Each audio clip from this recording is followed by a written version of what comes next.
Antes de mais nada, quero agradecer você por ter aceitado o convite e lhe dizer que fiquei lisonjeado com a sua pergunta. Fiquei muito feliz, porque isso poderia gerar um conteúdo para ajudar mais pessoas. Tá? A Karina já me deu o ok, já está funcionando. Fico feliz demais, porque agora eu tenho certeza que a gente vai poder ajudar muita gente, tá certo? Mas antes de mais nada, eu queria que você... Felipe, pela oportunidade de você compartilhar seu conhecimento com a gente e tudo mais.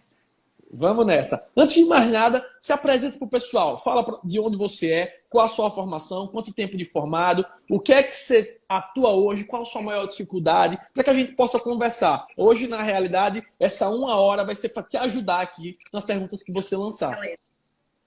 Então, pessoal, meu nome é Larissa Santiago, eu sou de Boa Vista, em Roraima, e eu me formei no final de 2019.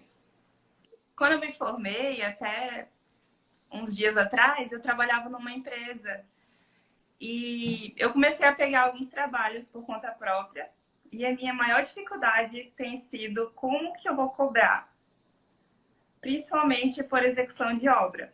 E a grande questão é, o meu cliente chega até mim, pode ser o proprietário do empreendimento, o proprietário de uma casa, por exemplo, chega até mim com os projetos e os complementares, ou até mesmo o arquiteto chega até mim com os projetos e quer saber quanto que eu vou cobrar para gerenciar a execução dessa obra. Só que para isso a gente precisa fazer o orçamento e tudo mais, né? O orçamento de pegar aqui todos os projetos e fazer a planilha orçamentária, o levantamento de quantitativos, tudo mais. E aí, como é que eu faço, Felipe? Eu cobro para fazer esse orçamento ou eu dou um orçamento para ele com base no CUB? E a partir do orçamento pronto, eu faço o valor do gerenciamento. E como que eu faço esse valor do gerenciamento? Muito boa pergunta. O que é legal é que essa dúvida não é só sua. Não é a primeira vez que eu estou respondendo isso. Muitas pessoas... A faculdade, na realidade, Larissa, ela não ensina a gente a cobrar nem por uma planta baixa. A gente é treinado para ser funcionário, para enricar os outros, eu costumo dizer. Então, assim... É complicado. Quando você vai trabalhar por conta própria, para si, eu tenho que entender qual é o meu produto final, para poder saber como é que eu vou cobrar. Imagina só, tem várias formas de você cobrar, tá certo, para fazer seu serviço, de acordo com o tipo de contratação. Por isso que eu preciso entender um pouco mais. Quando o arquiteto chega para você, para te apresentar os projetos, para você fazer o orçamento, ele quer o orçamento para você pegar a obra como Larissa engenheira, ou ele quer o orçamento para passar para o cliente e você, posteriormente, vai simplesmente cobrar pela gestão. Porque tem coisas diferentes aí. Porque aconteceu uma situação assim, o arquiteto chegou para mim com um projeto e os complementares para eu fazer o gerenciamento da obra. Só que eu, não tendo muita experiência nessa questão de cobrar, eu aceitei a proposta dele para o gerenciamento. Só que, Só que depois disso o arquiteto pediu orçamento e tudo mais para passar para o cliente. E aí eu já achei que eu estava incluindo mais serviços só naquele valor de gerenciamento. Tive que fazer toda uma planilha orçamentária, levantar os quantitativos, tudo isso. Porque, na realidade, você não consegue fazer gestão sem ter orçamento. A gestão da obra envolve 3 pilares fundamentais: custo, prazo e qualidade. Então, no tripé do gerenciamento, o custo ele deve estar previsto. E aí eu tenho que entender que se você está indo lá para gerenciar a obra, eu tenho que saber se, quando ele me contratou, a princípio ele quer que eu gerencie, a princípio ele quer que eu faça o orçamento. Muitas das vezes o pessoal me contrata aqui, vamos supor, para fazer só o orçamento daquela obra. Seja para disputar uma obra pública, seja para você ter o orçamento para passar para o cliente. Aí, nesse caso, o meu produto é o orçamento.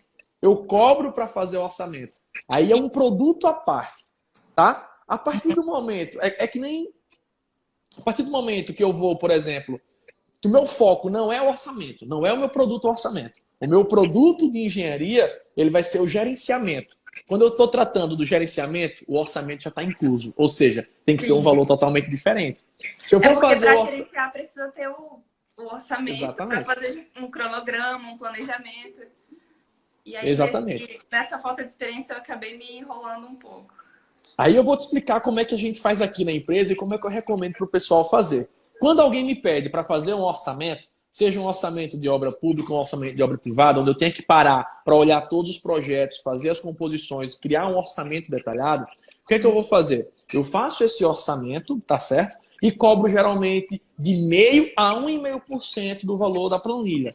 Vamos lá, eu vou passar aqui 2 dias para fazer um orçamento no meu escritório de uma obra de 200 mil. Poxa, 1,5% de 200 mil vai dar quanto? 3 mil reais. Relativamente bom para fazer um orçamento bem detalhado e bonitinho. Tá? Felipe, mas e se a obra for muito grande? Já aconteceu de uma obra de pavimentação. A obra de pavimentação são 10 itens. 10 itens você faz rapidinho e dá 10 milhões de reais. Aí se cobra 0,5%. Entendi. Ou um valor fechado. Tá? Isso para o serviço do orçamento. Além dessa forma, eu posso cobrar pela quantidade de horas trabalhadas. Eu posso simplesmente chegar, Larissa, e dizer o seguinte, olha, esse orçamento eu demoro tantas horas. Vamos supor que eu demore 3 dias. Eu trabalho 8 horas por dia, vão dar 24 horas. E a minha hora técnica custa R$200. 24 horas vezes 200 vai dar R$4.800 para fazer esse orçamento. Só que eu tenho que entender que o que eu quero ganhar é diferente do que o mercado pode absorver. Entendi. Eu tenho que fazer essa análise. Agora, Felipe, pronto, não era orçamento. Ele queria que eu fizesse a gestão. Pô, na realidade, eu vou ser o gestor da obra. Então, se eu vou fazer a gestão da obra, eu já vou entrar com orçamento também. Porque ele está me dando projeto para eu gerenciar. É como se eu te contratasse para minha empresa e dissesse, ó, tá aqui os projetos, tu é engenheira. Se vira, Larissa, dá teus pulos. E precisa fazer o orçamento, né? Exatamente. E aí, como é que funciona isso? Como é que funciona na realidade?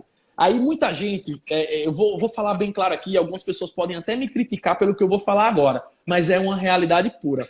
Imagina só, você pegar um cliente de Minha Casa Minha Vida, que tem uma casa que vai custar 120 mil reais, levando para a realidade do interior aqui do estado, e você disser a ele que para gerenciar a obra dele, que vai demorar 3 meses, você vai cobrar ele 4 mil reais por mês. 5 mil reais por mês. Dá 15 mil reais. Numa obra de 100 mil, é 15% o valor da obra.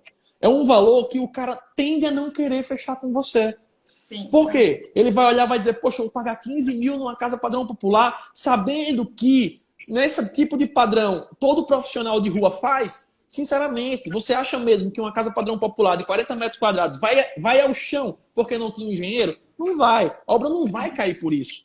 Tá? Se a obra for construída sem engenheiro, não quer dizer que a obra vai cair. Quer dizer que talvez você não garanta o custo, o prazo e a qualidade. E principalmente a legalidade da obra. Então, quando a gente está trabalhando, eu tenho que entender até quanto meu cliente pode pagar. Qual é a realidade? Qual é o meu público-alvo? É diferente um público do Minha Casa Minha Vida, que paga aquele valor suado, que não tem condições de pagar 20 mil reais no engenheiro numa obra durante 3 meses para gerenciar essa obra. Ele não vai, cara. Ele não vai gerenciar. Não. E quando você procura proporcional ao padrão da obra, né? Exatamente. Eu prefiro, em vez de estar com uma obra só, tá certo? De Minha Casa Minha Vida, é melhor estar com 4, 5. Eu consigo fazer a gestão de 5 obras dessa ganhando 2 mil reais em cada uma. Aquela obra que passou 4 meses me rendeu 2 mil por mês. Tá? Só que eu não tinha só uma, eu tinha 4, eu me rendeu 8 mil por mês. Então, eu tenho que pensar na estratégia do meu público. Então, como é que eu cobro para esse tipo de casa? Casa padrão popular, eu cobro de 5 a 10% do orçamento, do custo total da obra. Entendeu? Não quer dizer que eu vou estar lá o dia inteiro. Quer dizer que eu vou fazer a gestão da obra. Ou seja, uma casa popular, velho, eu tenho a lista de material, só faço um planejamento rapidinho e digo pro meu cliente quando é que eu quero material na obra. Se ele não entregar, é erro dele, não é meu. Eu vou deixar claro para ele. E é basicamente o mesmo material para todas, né? Aquele mesmo planejamento. Exatamente. Já quando eu estou com outros tipos de obra, por exemplo, a gente está com uma obra agora de 450 mil e outra obra de 350. Tá? Esse tipo de obra, eu tenho que ter um cuidado maior. Primeiro, meu cliente é mais... Não é nem que ele é exigente, porque eu tenho que entregar a qualidade do mesmo jeito. Sim, mas assim, é um valor maior concentrado. Quanto é que tu cobra? Eu cobro em torno de 10% a 12%. Vamos lá, Felipe, uma obra dessa demora 6 meses. 6 meses. Se eu cobrei 10%, dá 35 mil. Poxa, se eu for diluir para construir uma casa, um salário desse dá 5 mil reais por mês. Dá mais de 5 mil. Para uma obra. Só que eu tenho 3 dessa, me dá um salário de 20 mil. É verdade, aham. E você é uma engenheira formada, você não precisa estar na obra o tempo inteiro. Você pode ter um estagiário nela, que são seus olhos e seus ouvidos. O Glauber era estagiário dessa obra, ele é engenheiro da obra, pra você ter noção. Essa obra que eu estou comentando, ele se formou nesse processo e está lá dentro. Então, como é que eu cobro? Se você não é como construtora, como engenheira, como só responsável da obra, só para fazer a gestão, o ideal é você pegar por administração, cobrando um percentual, como eu falei aqui. Até porque você não tem como estipular quantas horas vão ser necessárias suas dentro da obra. Por quê? Não sabe se a tua equipe que está lá é uma equipe que domina os materiais. Tu não tem noção se o pedreiro que tu contratou é aquele pedreiro que tu dá as costas, chega lá, o corte está errado. Aquele vídeo que eu postei hoje, que eu abro o registro de pressão e acende as luzes do banheiro. Então, quando eu estou pegando para gerenciar uma obra, eu não tenho como estipular exatamente quantas horas eu vou gastar ali. Porque como eu sou gestor, eu vou ter que estar lá a hora que necessitar. Como eu mesmo trabalho muitas vezes dia de sábado e domingo. Vida de dono não é vida de fácil, não. É uma vida que dá muito resultado financeiro. Entendi, Felipe. Então, para a questão daquele momento que o cliente chega até você com os projetos, você cobra para fazer primeiro o orçamento, ele fechando depois ou não? Não, vamos lá. O que eu quero saber dele primeiro, vamos lá. Vou explicar agora o passo a passo se você chegou para mim hoje. Você chegou para mim hoje, Felipe, eu estou com esses projetos aqui e eu quero fazer um orçamento com você, tá certo? Para você fazer o gerenciamento da minha obra. Aí eu vou chegar para você e vou dizer, olha, vê só, para fazer essa obra, eu vou ter que fazer um orçamento detalhado para poder quantificar os insumos, para poder passar para você, até por causa do aumento dos materiais devido à crise do coronavírus, pós-pandemia, eu vou ter que cotar bem para você não passar por vexame. E eu não quero cliente, não quero, Larissa, que você passe por isso. Eu quero que você faça a sua obra com segurança e a sua construção com qualidade. Eu estou aqui para resolver o seu problema. Eu estou aqui para ser a dipirona da tua dor de cabeça se tu tivesse contratado o Zé Faz Tudo. Então, vamos lá. A sua obra, pelo padrão que você está me dizendo, ela tem porcelanato, ela é emassada. Essa obra é um padrão alto, tá? O padrão alto, se eu for analisar pelo CUB aqui do meu estado, eu vou ter que analisar, eu analiso 3 variáveis. A primeira é o CUB. Pelo CUB está me dando R$2.000. Pelo VUR, tá certo? Valor unitário de referência aqui no Sinap, está me dando R$1.800. O VUR você encontra dentro do site da Caixa Econômica Federal.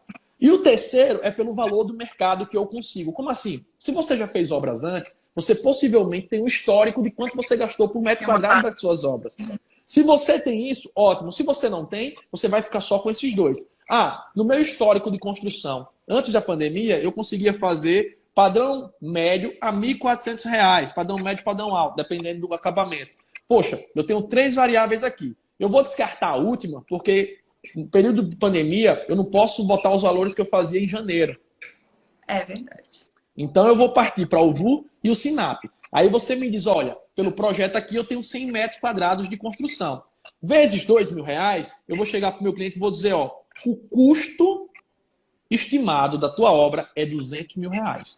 Não quer dizer que esse orçamento é assertivo. Esse orçamento pode subir, como pode baixar um pouco. Aí você pode estar se perguntando, Felipe, por que você não embutiu o lucro aí dentro? Se o CUB é somente custo, porque a obra é por administração. Por administração é baseada através do custo. Eu vou ganhar um percentual em cima disso. Então, eu não preciso botar lucro aqui em cima. Eu não preciso botar as despesas que o meu cliente vai pagar de imediato. Ele quer saber de imediato quanto que custa a obra, quanto custa o metro quadrado, quanto custa a construção dele. Então, sem projeto...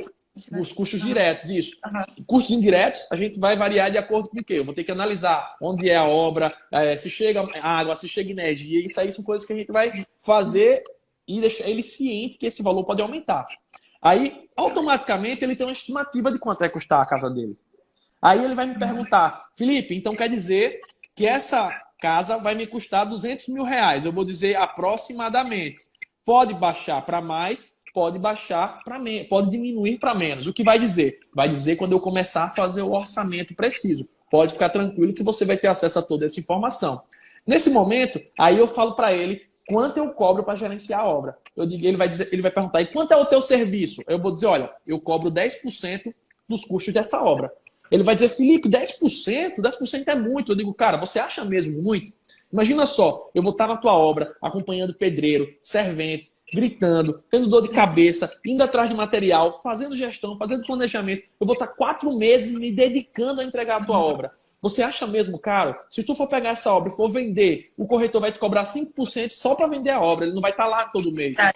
E você começa a agregar valor para o teu serviço. Aí eu já de cara, já mato o cara. O cara vai dizer, pô, velho, 200 mil reais eu não tenho como. Eu não tenho como desembolsar 200 mil reais. Eu vou dizer, olha, tu não necessita dos 200 mil. A gente pode fazer a tua obra financiada. Porque como eu vou gerenciar, eu tenho meios para conseguir crédito na Caixa Econômica para você. Porque agora você tem um engenheiro. Então, eu já dou a primeira opção para ele. A primeira opção dele é, ele pode financiar e em vez de ele desembolsar 200 mil, ele vai desembolsar apenas 40 mil, que é o valor da entrada. Deu para entender? Essa é a primeira forma de eu quebrar as pernas dele e mostrar que eu sou foda, que eu tô lá para resolver o problema dele. Essa é a primeira forma. A segunda forma é ter conhecimento. Se eu sei que a obra dele é um padrão alto, tá certo? Um padrão, sua obra é um padrão alto, eu vou chegar para ele e vou dizer, olha, mas não se preocupa não. Deixa eu te contar um segredo. Desses 200 mil reais, cerca de 60% é de material. E esse material tu consegue comprar a prazo e no cartão. Então, se 60% desse valor, cerca de quanto? 120 mil. 120 mil é de material. O que tu vai ter que se preocupar, que vai ter que desembolsar de verdade, é 80 mil reais da mão de obra. Então, esses 80 mil reais, quando eu fechar o teu orçamento, eu já vou fazer um planejamento de quanto tu vai ter que pagar de mão de obra por semana, se você fechar semanal, por quinzena ou por mês. Você, antes de começar a obra, já vai saber o seu cronograma de desembolso, porque eu sou um gestor que estou resolvendo a tua vida. E vou dizer também quanto que a gente vai gastar de material mês a mês, para que você se programe. Ou seja, tu vai ter programado para o teu cliente quanto que ele vai receber, quanto é que ele vai desembolsar de mão de obra, quando ele vai desembolsar de mês, de acordo com o quê? Com as etapas da obra. Olha só, o cliente, quando vai sentar com você, ele tem que sair encantado. Ele não pode achar com dúvida, tu não pode gaguejar. Eu aqui, em menos de 30 minutos, eu mostrei para vocês como é que eu pego o preço, como é que eu fecho, como é que eu cobro e simplesmente eu ainda digo para ele quanto ele vai gastar de mão de obra material aproximadamente. Por que aproximadamente? Porque quando ele fechar comigo é que vai ser fechado o orçamento. Sim.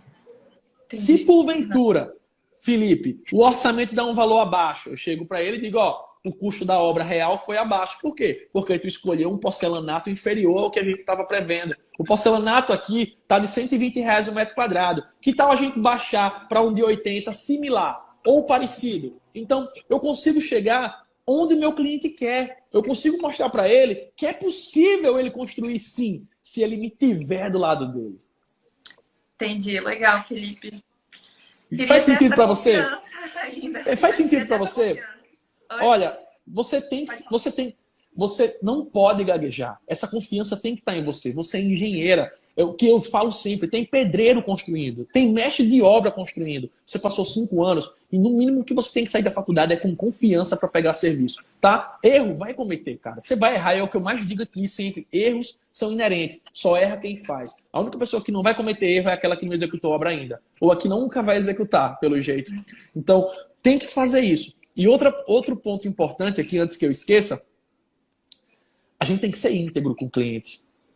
Íntegro ao ponto de o George, eu não sei se ele está me assistindo aqui, é um prospecto que a gente tem, a gente começou a falar sobre projeto, ele me ligou hoje.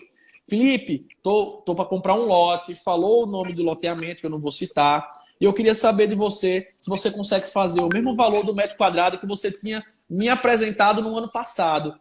Tá? Ele veio aqui na época de junho. Eu fiz, George, queria muito, mas eu não tenho como. Ele, oxe, cara, mas vai aumentar assim, então não vou conseguir construir, não. Eu digo, infelizmente, eu não tenho como. Porque se eu pegar uma obra dessa com você no valor que tá, das duas, uma. Ou eu vou pagar para trabalhar, ou eu vou tirar dinheiro do bolso, ou eu vou abandonar a tua obra, ou vou abandonar a tua obra quando acabar o dinheiro. Que é o que acontece quando você contrata um Zé Faz Tudo que não tem comprometimento. Ele chega no meio da obra e te faz refém da obra. Quem é que nunca viu alguém com trauma, pessoal? Quem conhece alguém que teve trauma, que começou uma obra para gastar 50 mil, gastou 80. E como estava no meio da obra, não podia parar. Porque se parasse, ia perder o dinheiro investido. Você fica refém de um profissional de que não tem índole, que não tem, digamos assim, comprometimento. E faz de tudo para fechar e acaba fazendo tudo errado, né? Cara, e o que mais tem? Olha, o cliente chega para mim, às vezes, eu quero construir, dá para fazer? Eu digo, não dá. Ó, eu não tenho como fazer. Eu estou sendo bem sincero. E digo mais, se você pegar alguém que faça nesse preço, cuidado. Ela pode até fazer, eu não quero julgar o preço dela, mas tenha muito cuidado, simplesmente para depois você não ficar refém dela para terminar a obra, que é o que mais acontece no mercado. É verdade, acontece muito. Acontece demais. E vamos lá, pode perguntar, aproveita aí. Ah, Felipe, é isso, é mais essa questão do medo mesmo de o cliente não... Que nem falou, do cliente se assustar com os valores e tudo mais. Outra coisa... As dúvidas eram em relação a essas porcentagens em cima do valor da obra, que eu não tinha muita noção disso. A gente, você ter noção, olha o que aconteceu com a gente.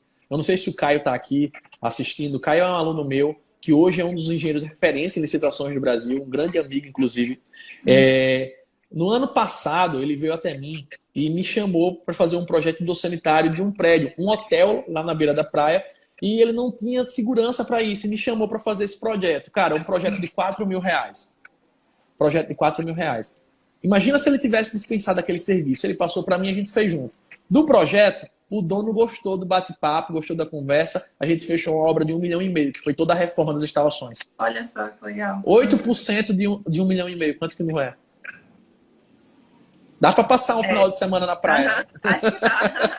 Dá para passar um final de semana na praia. Então, é isso. Outra coisa, se você não perguntou de projeto, mas já que pode ser alguém que queira perguntar, aproveitando que a gente está numa live gostosa e que foi pouco tempo, o que acontece?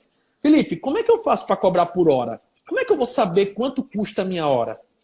Muita gente tem essa dúvida. E quando a gente trata com laudos, com projetos, com serviços mais, digamos assim, técnicos, sem ser de obra, a gente geralmente cobra realmente por hora trabalhada. Quando o cara vem me pedir para cobrar por metro, eu já sei que é uma furada. Sabe por quê? E tu acredita Imagina que só. eu cobro por metro? Eu cobro Não... por metro, projeto. Deixa eu te explicar por quê. Vamos lá. Vou fazer uma pergunta para você agora, você vai saber. Vamos lá, vamos mudar, inverter a ordem aqui. Porque tem uns que são mais complicados que os outros. Eu sou um cliente, tá certo? E estou chegando para você para pedir para fazer o projeto hidrossanitário de uma casa, tá certo? Que tem 2 banheiros e uma cozinha. Essa casa tem 120 metros quadrados. Aí vem outra pessoa para pedir para fazer o mesmo projeto, hidrossanitário de uma casa de 50 metros quadrados com 2 banheiros e uma cozinha. Eu pergunto, qual será que vai dar mais trabalho? Realmente. Eu tava pensando nisso, não toquei de te perguntar, mas realmente não adianta eu cobrar, tipo, R$ 15 um metro quadrado de um projeto de uma casa simples e R$ 15 um metro quadrado de uma casa que vai me dar o dobro de trabalho. E geralmente, quando a gente está trabalhando com projetos hidrossanitários, quanto menor a casa, mais dificuldade eu tenho para passar a tubulação, porque eu não tenho espaço. Eu tenho um recuo da fossa de 1,5 m para o sumidouro, voltando para a parede. Cara, é onde a gente quebra a cabeça. Muitas das vezes, no menor dá mais trabalho do que o maior, porque o maior tem espaço para correr por onde eu quero, na maioria dos casos. Então, eu não posso cobrar por metro quadrado, porque muitas vezes você pode furar ou perder competitividade. Não é que eu não posso, tá? Vocês podem tudo. Eu não recomendo. Eu recomendo cobrar por hora trabalhada. Eu pego aquele projeto e estimo quantas horas eu vou demorar para fazer aquilo. Talvez no primeiro projeto eu leve um prejuízo. Prejuízo para mim mesmo. Eu achei que ia demorar 4 horas, demorei 6. No segundo projeto eu já tenho uma maior noção de tempo que eu vou demorar para fazer aquilo. Então eu cobro proporcional ao número de horas que eu vou trabalhar. E aí, quanto que deve ser minha hora, Felipe? Agora você me deixou louco. Eu não sei quanto que eu vou cobrar na hora do meu serviço. Cara, hora é muito relativo. Na verdade, preço é muito relativo. Sabe por quê? Eu vou falar um exemplo. Hoje eu tenho um preço. Hoje eu tenho um valor da minha hora. Há 2 anos atrás, 3 anos atrás, eu encontrei um amigo, tá? Esse amigo, ele era contador. Depois de contador, ele foi engenheiro. Trabalhava numa das grandes construtoras aqui do estado. E isso em 2015, eu estava caminhando na praia e encontrei essa pessoa, que eu não vou dizer o nome.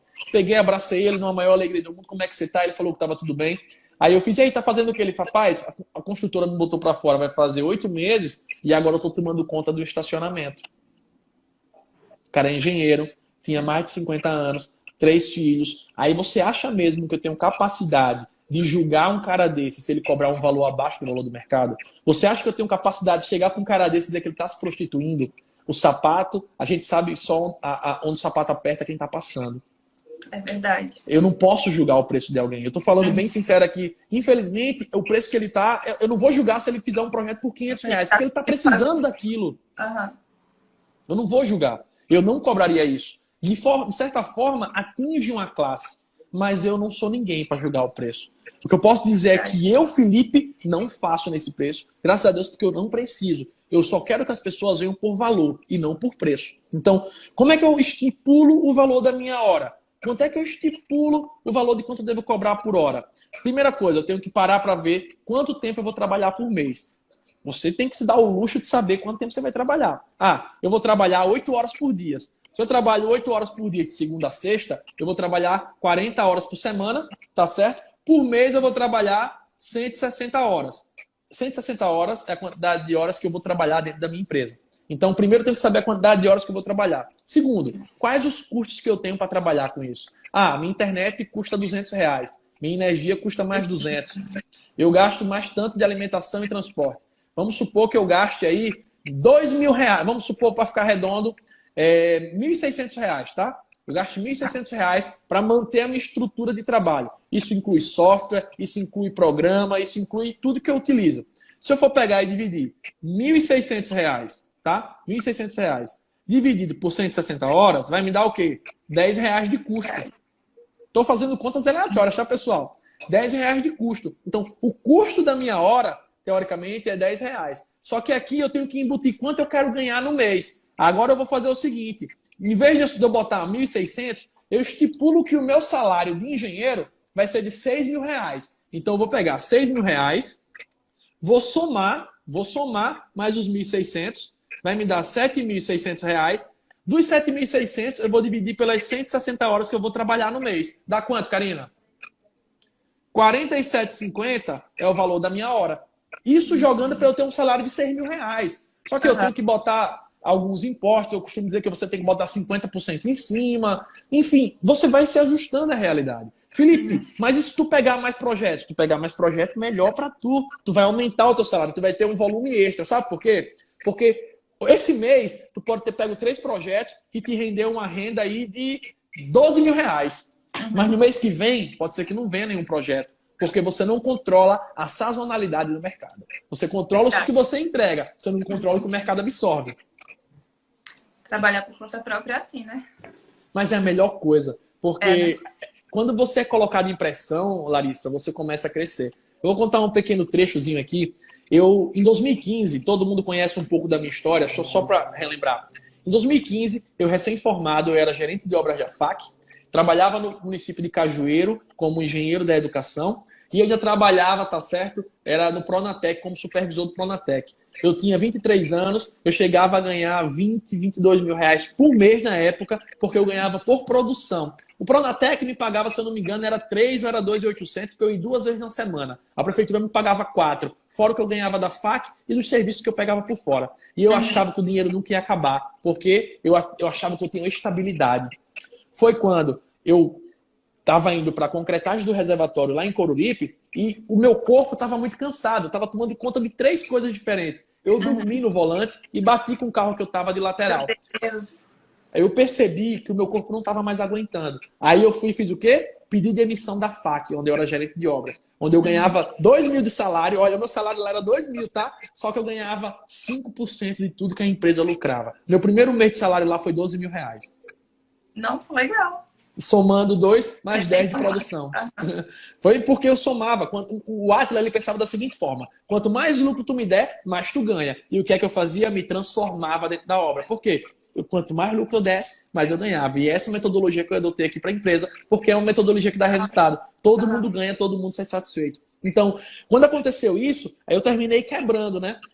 Eu pedi demissão da FAC, perdão, e aí eu fiquei só na prefeitura e no Pronatec. Eu tinha 2 empregos, eu tirava aí, somando razoavelmente, 7 a 8 mil reais, e ainda somava. Quando eu estava na prefeitura, aparecia regularização, projeto do sanitário, somava com extra. Sempre tinha projeto extra todo mês. Então, razoavelmente bem. O que é que aconteceu? A vida me deu um baque.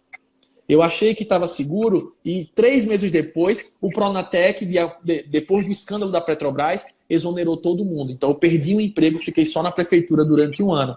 No dia 3 de outubro de 2016, a gente perdeu a eleição. Eu fui demitido no dia 5. Fiquei sem nenhuma renda. Eu saí do céu ao inferno em 1 ano. Literalmente quebrado, desempregado. Vem cá, papai. Esse carinha aqui tinha apenas 6 meses. Ó, ele tinha 6 meses. Diga, tudo bom? Boa noite. Oi, tudo bem? Diga, tudo. Mamãe tá ali também. Ó, imagina só. Ele com 6 meses de vida. Eu desempregado. Cara, eu tinha um padrão de vida. Eu tinha um apartamento. Eu tinha um carro para pagar. Eu fiquei quebrado. E eu percebi que estabilidade de empresa não é nada. É mais do que uma farsa. E aí, eu quebrei literalmente. Eu tava rodando de Uber, cara. Até hoje eu tenho no meu e-mail a última viagem que eu fiz como motorista de Uber. E eu não tenho vergonha disso, porque eu precisei disso. Eu precisei ir pro fundo do poço. Eu precisei quebrar, Larissa. Eu precisei chegar lá embaixo e ver que não tinha mais para onde crescer. Eu, na verdade, não tinha mais para onde me afundar. Eu tava na merda. Eu tava no fundo do poço até que eu descobri que o fundo do poço, anota aí, pessoal, é o solo perfeito para eu subir a fundação do meu sucesso. Foi ali que eu não tinha mais oportunidade de errar. Eu tinha que acreditar em mim. Porque eu não podia errar. Eu podia até errar comigo mesmo, mas eu não podia errar com as pessoas que acreditavam em mim. Meu filho, minha esposa, minha mãe, meu avô. Então, naquele momento, eu resolvi começar a usar engenharia. Eu estudei tudo que eu pude. Eu corri de todas as formas. E por incrível que pareça, alguns meses depois, eu já tinha faturado mais. Olha, eu já tinha faturado, alguns meses depois, mais do que eu faturava em 1 ano inteiro de quando eu vivia na melhor fase da minha vida.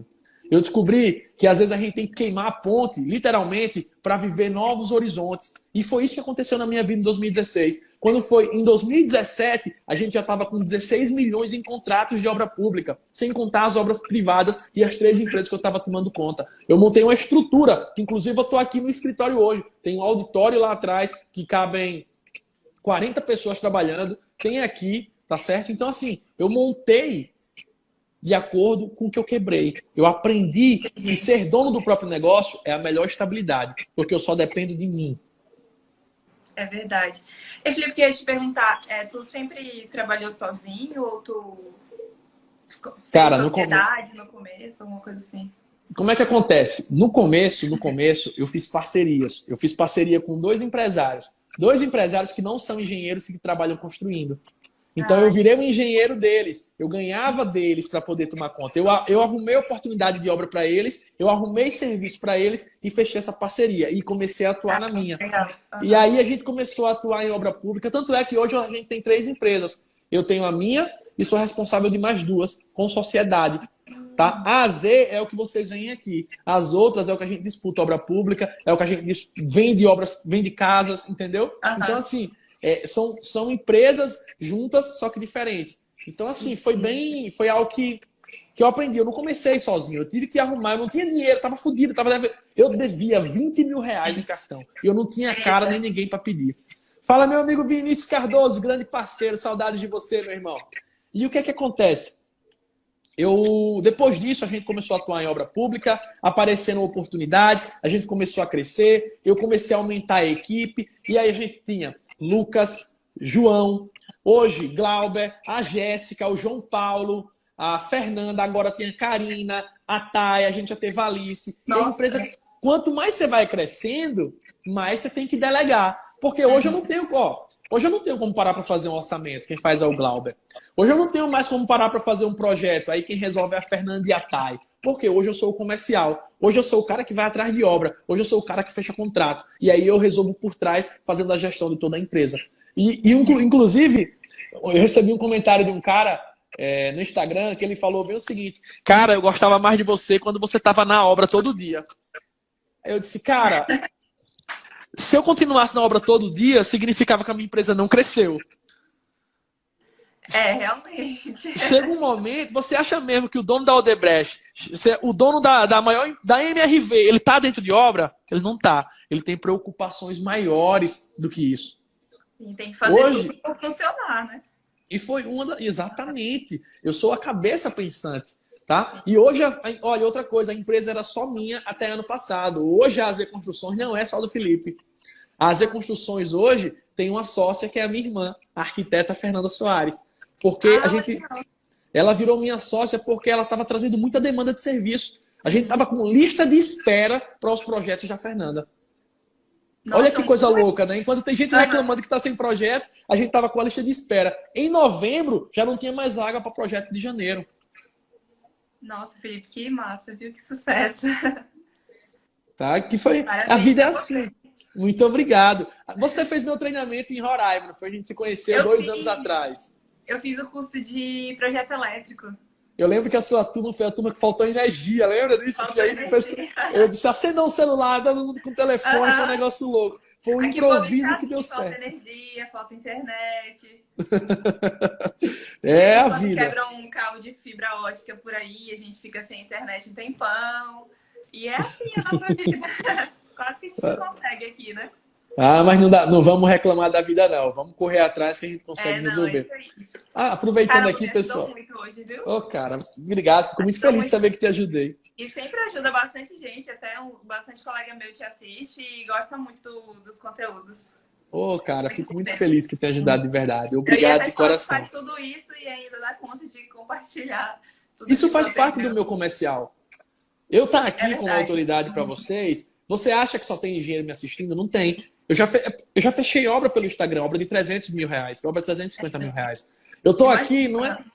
Imagina só, o cliente que está chegando aqui nessa live agora, o cara que quer construir uma casa, que ele tá vendo eu dando uma mentoria. Você acha que ele vai olhar para mim e vai dizer, esse cara entende. Esse cara tem capacidade de fazer minha casa. Então, eu quero deixar bem claro, pessoal, quando eu faço as coisas aqui, não é só para ser o bonzinho, não, é porque me dá resultado. Eu ganho dinheiro com isso também. Então, eu não gosto de esconder. A Lani tá aqui, a Lani de Natal. Um grande abraço, minha amiga. Saudades. Cara, eu aprendi que hoje quem não tá na rede social, quem não tá na internet, que outra coisa, tá? Em 2017 a gente começou a crescer muito com obra pública. Só que aí foi na mesma época que a gente começou a atacar com tudo no marketing digital. E aí, meu amigo, desandou para projeto e obra no Brasil inteiro. Graças a Deus. Entendi. O negócio digital é Você tem que estar no digital. Tem que estar no digital. É o que eu falei. Se você está andando hoje, eu falei na live de hoje, meio-dia, você está andando hoje, se vamos supor, num carro, na principal avenida de Maceió, tem 5 pessoas no carro. Quem está atrás está olhando o celular. Quem está do lado está olhando o celular. O motorista, que era para estar ligado no trânsito, está no celular. Então, se eu quero que as pessoas me vejam, se eu quero que as pessoas me contratam, eu tenho que estar onde elas estão dando atenção. Isso mesmo. E hoje em dia não tem mais tanto aquele... Tem, mas não é mais tanto aquele negócio de boca a boca, indicação. É mais a pessoa que lá no teu Instagram, vê o mas tem também. Trabalho, tudo mais. Tem. Tem os dois, tá? Os dois tem. Só que o boca a boca ele é muito mais poderoso. Porque o boca a boca, cara... Quando a gente faz... Olha, eu costumo dizer que você só termina o serviço, não é quando você entrega a casa do cara, não. É quando você entrega e ele te indica para alguém. Que é o caso da obra de hoje. O cara já me indicou para 2 serviços. Tá? Por quê? Porque ele gostou do meu serviço. E quando você dá o boca a boca ele tem um poder muito grande. Porque o cara fez um serviço com você e está indicando. A gente geralmente só indica quem serve. Na rede social, ele ainda olha lá, ele ainda pode ficar em dúvida, tá? Mas quando alguém indica, imagina só, quem é que faz o teu cabelo hoje? É uma pessoa que realmente que alguém me indicou. É verdade. Entendeu? A indicação tem um poder muito maior. Verdade. Então a gente tem que deixar aqui. O cartão funciona, tudo funciona, gente. Olha, eu não posso concentrar só em rede social. Eu não posso concentrar só em outdoor. Eu tenho que trazer cliente de todos os lados. É verdade. E agora, alguma dúvida, alguma pergunta? Gostou? Fala pra mim o que você achou da mentoria de hoje. Valeu a pena? Valeu demais, Felipe. Nossa. Parabéns, você economizou. Eu e uma amiga minha, né? E a gente, nenhuma das duas, nós trabalhávamos juntas antes na empresa que eu te falei. E nós duas começamos a pegar trabalhos juntas. E nós duas, sem saber o que fazer, sem saber como cobrar, e aceitando o que eu oferecia. E agora, faz parte. Você não perdeu nada, você aprendeu. Você tanto noção, ninguém erra, é o que eu falei. A gente aprende de forma diferente. Esses erros que você cometeu, eu já paguei para trabalhar e não tenho vergonha disso, porque foi assim que eu aprendi. Então, eu queria muito, eu até brinco, eu quisera a Deus, na época que eu estava começando, que tivesse esse boom de profissionais na internet dando dicas e macetes. Porque hoje eu estaria muito mais avançado. Eu estaria muito mais longe. Sim, com certeza essa tua ajuda aqui evitou outros erros nossos, né, de cobrar. Ô, cara, fico muito feliz. Espero de verdade que você tenha gostado. Foi uma satisfação. Obrigado por ter aceitado participar. Gente, se você tem dúvidas, deixa eu aproveitar aqui. Se você tem dúvidas, se você quer fazer alguma pergunta e você acha que merece entrar na mentoria, manda no meu direct. Eu faço questão, se eu achar um conteúdo bem legal, eu venho aqui e convido você para o ao vivo. Quero aproveitar também, Larissa, para avisar o pessoal que nos dias 25, 27 e 29 nós estaremos no maior evento de construção de gestão de obra do Brasil. Intensivão Obras Lucrativas. Totalmente online, totalmente gratuito, totalmente ao vivo. Lá eu vou ensinar do zero como ter cliente, como pegar obras, como fazer um orçamento assertivo, tá? E o principal, tá? Como diminuir os custos de sua obra. Isso aí, totalmente online, totalmente gratuito, tá? Você vai ter um GPS na mão, literalmente um GPS, com um caminho para seguir. É muito mais fácil você seguir o GPS do que sair cruzando rua aleatória, né? Você gasta menos combustível, tá? Evita custo. Eu costumo dizer, errar na obra é muito mais caro do que ter conhecimento prévio. Beleza, Felipe. Estaremos lá. Deixa eu tirar dúvidas do pessoal. Karina, tem dúvidas, perguntas? Pessoal do Instagram, agora eu vou parar, vou responder algumas perguntas, tá? Não dá para responder todas, porque senão não dá para sair daqui, né? Tem pergunta do Facebook, do YouTube, do Instagram. Você separou não nenhuma? Deixa eu olhar aqui.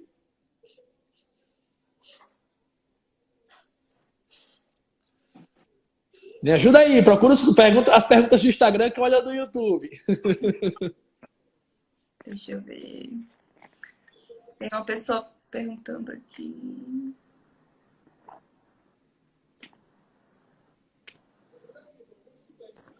Olha que pergunta legal. Daniel Santos, ele perguntou no YouTube, estou acompanhando aqui agora. Felipe, o Sinap está atualizado? Olha, eu vou dizer uma coisa para você, eu até falo isso eu vou falar muito mais sobre isso no Intensivão. Cuidado com o Sinap. O Sinap é um excelente banco de dados. Ele é fundamental e, cara, é o melhor banco de dados se você souber utilizar.